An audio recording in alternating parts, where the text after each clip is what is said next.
Today I want to share with you how we made $205,000 in 6 months flipping a property right here in Hamilton, Ontario.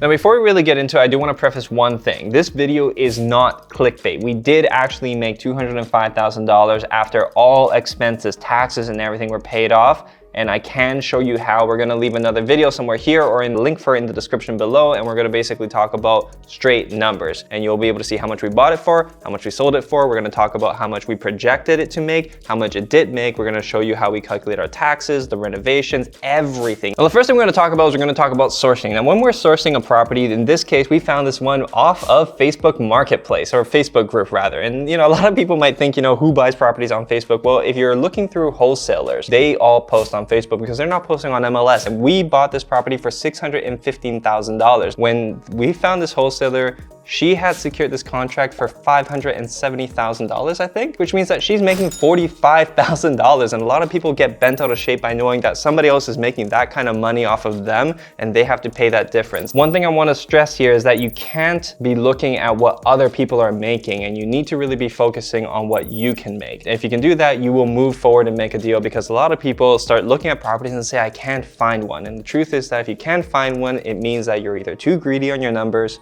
or you're just not looking hard enough. And we find 30% of our projects off of MLS, we find another 40 off of wholesalers, and then we do another 30 off market advertising, which is very expensive. And there's nothing wrong with paying somebody who's a professional wholesaler to find those deals for you. Let's move on to the second stage, which is planning. Now, a lot of people also get stuck on this stage, which is the planning stage, and it's because before people even secure a deal, they need to know everything that there is to know before they even put their money down. But in today's market, you gotta act quickly. So what we did was, when we walked through the whole property, we went through a rough plan first, so at least we have an idea that we know what we're doing. So we looked at this property and we decided, you know what, we're going to make this into a single family with an in-law suite in the basement. The basement ceiling, we saw that it was high enough. And now when we're looking at this, we thought the layout is good. There were 3 bedrooms on the main floor, good enough space for a kitchen, and it had this nice second floor that was just a big open space. And as we're looking at that, we were trying to decide what is it that we should do with this type of space. It was ideal for a master bedroom, but a master bedroom should have a master bathroom, so we tried to figure out a way to add it in there. And we did manage to do that. There were a couple of things that didn't work out as ideally as we would have liked them to,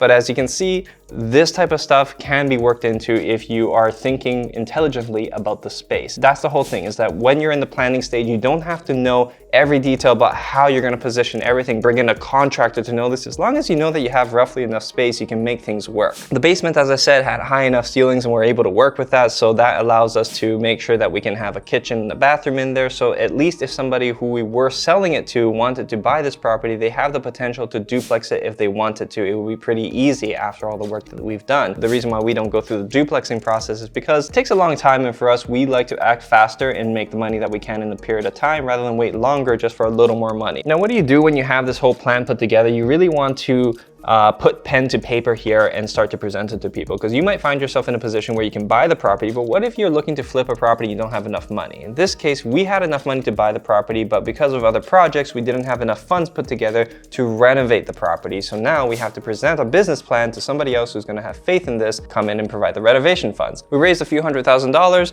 presented our business plan, people were happy with it, and we moved forward. And then comes the financing part. You have to make a decision based off of how you're going about this. If you're a corporate or you're doing this as a business, you might not be able to go for A lenders unless you have some special relationship. I've heard some people do, but basically you have to decide what type of financing you're going to be looking into. And then you have to decide, do you want to be going private, B lender, A lender? But if you are interested in financing options, we are going to have another video right over here that you can check out that will give you more details on how financing works and what options you can look into. But basically, we decided to go for private. Interest rate was 6.99%, closed mortgage, and we had a lender's fee of 2.5%, which is relatively standard. I mean, those are actually pretty good numbers. Now, the next thing that we're going to talk about is the contractor, which in my opinion is the fun part, and this is where a lot of people spend a lot of their time, is finding a contractor. Now, in this case, we do have plenty of construction teams to work with, but you want to see who's available to you and who is going to provide you with the best price. The 3-quote system is pretty reliable, and it'll at least tell you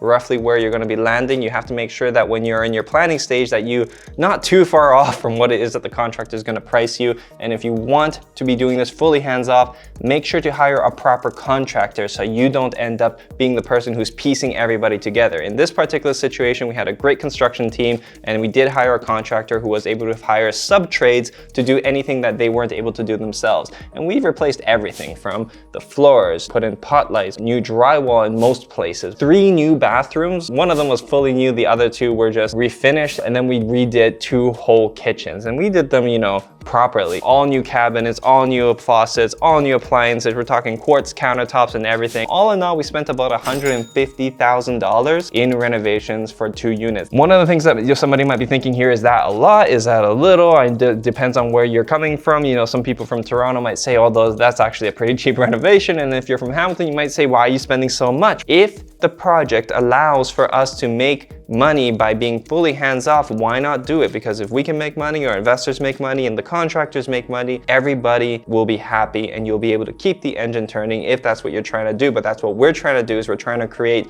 good homes that become affordable to people looking to buy them. We are targeting a buyer who is now looking to purchase this property, and they can have their in-laws move into the basement unit, or if they have kids that haven't moved out yet, they can take in that basement unit, and now you have an extra income. So this part of the planning and the contractor coordination process is really important in your whole sale process, and how you're going to really decide who you're going to sell to. That working class of people who are, you know, young couple, decent jobs, and have the in-laws coming in, they can afford to pay around that $1 million mark. With mortgage risk thresholds the way that they are, you can basically buy a property like that and you now have 3 to 4 incomes paying into one mortgage. It can easily be done. So it is actually a good thing to be able to create. And in that comes the next stage, which is project management. Now, project management is something that a lot of people who are into flipping properties end up taking upon themselves, because this is where you really control the budget, and you can really decide to pivot, and you can make sure things don't go wrong. If you don't make things optimal, that's not the end of the world, but you can at least make sure that something doesn't get installed where it shouldn't be. I've had situations where people have come to me because they had a contractor install the washroom in the wrong side of the house, and it was because they just never checked on the contractor, right? And this comes with experience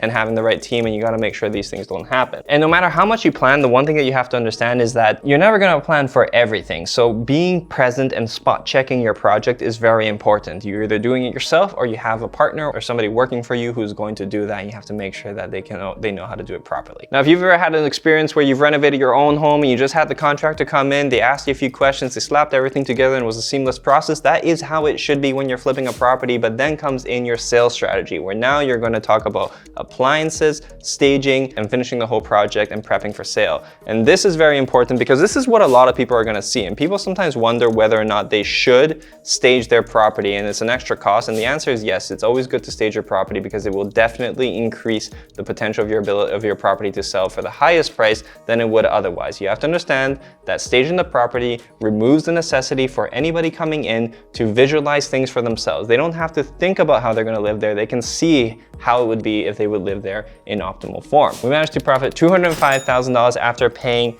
everything. We're talking about paying the taxes, renovations, for the lawyers, real estate fees, just anything you think might need to be paid. And then we divvy that up with our investors, and you can negotiate your proportional shares. And even with us, if you want to see how we divvy up our shares, make sure to stay tuned on the next video, where we talk about the numbers and we'll show you exactly how these things worked out. So I hope that covers most of things. If this interests you and you want to know more about how you can flip properties, make sure to check out our other videos, because we talk about this stuff all the time. Make sure to like this video, subscribe to our channel, and I will see you on the next one.